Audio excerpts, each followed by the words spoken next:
আমি মনে করি কারো হাতে রান্না না খেয়ে শুধুমাত্র ফোনে তার ভিডিও দেখে তার রান্না নিয়ে জাজ করা একেবারেই ঠিক না। তো হ্যালো এভরিওয়ান, আসসালামু আলাইকুম। কি অবস্থা সবার? আপনারা সবাই কেমন আছেন অবশ্যই জানাবেন।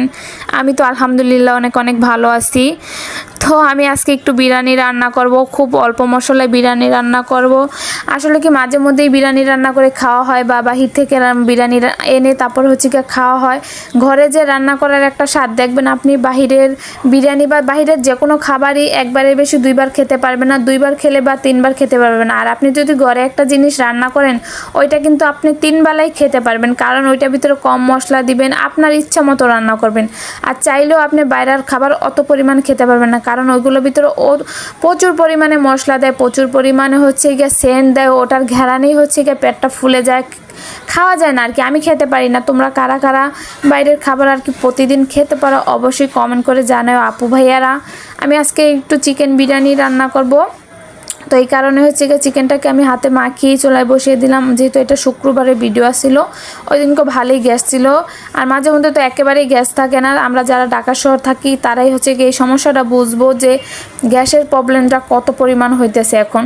তো তারপরে হচ্ছে গিয়ে আমি চিকেনটাকে ভালো করে কষিয়ে নিব, অন্য চুলায় বসিয়ে দিচ্ছি। আমার যেহেতু 2টা চুলা, আর আমি যেহেতু এক সাইডে চুলায় ভিডিও করি, অন্য সাইডে চুলায় ভিডিও করি না, এই কারণে আমি এই চুলায় হচ্ছে গিয়ে পোলাওটা আগে আমি রান্না করে নিব, আর ওই চুলায় চিকেনটা আরও ভালোভাবে কষানো হোক। আমি চালটাকে খুব সুন্দর করে কষিয়ে নেব, আর চালটা যত পরিমাণে ভাজা হবে ততই পরিমাণ কিন্তু বিরিয়ানি কন বা পোলাও বলেন যেটাই বলেন ওইটাই কিন্তু খুব সুন্দর ঝরঝরা হয়।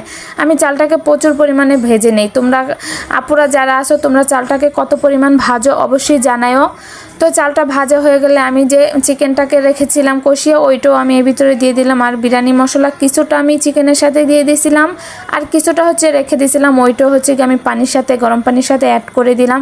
আর যেটা বলতেছিলাম যে এখন ওই মেন কথায় আসি, আমার হচ্ছে গিয়ে ওই চিকেন ম্যারিনেট করাটা হচ্ছে গিয়ে আমি একটা রিলস আকারে ছাড়ছিলাম, তখন ওইখানে বলছিলাম যে আমি এটা হাতে মাখিয়ে বসিয়ে দিলাম, এটা হচ্ছে এটা দিয়ে বিরিয়ানি রান্না করবো। তো সেখানে একটা ভাইয়া কমেন্ট করছে যে আপু এত কম মশলায় বিরিয়ানি রান্না করে কি খেতে পারবেন? এত কম মশলা বিরিয়ানি তো মজা হবে না।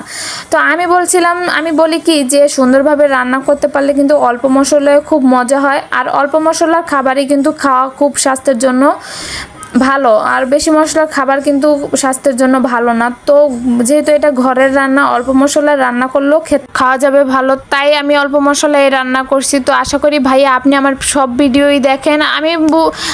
আমি বুঝতে পারছি যে আপনি খারাপ মন্তব্য করে এই কমেন্টটা করেন, যেহেতু অল্প মশলায় রান্না করছি সেক্ষেত্রে বুঝতে পারছেন যে খেতে মজা হবে না। আসলে কিন্তু বিরিয়ানিটা খেতে মজাই লাগছে। আর শেষে আমি হচ্ছে গিয়া একটুখানি বেরেস্তা দিয়েছি, আর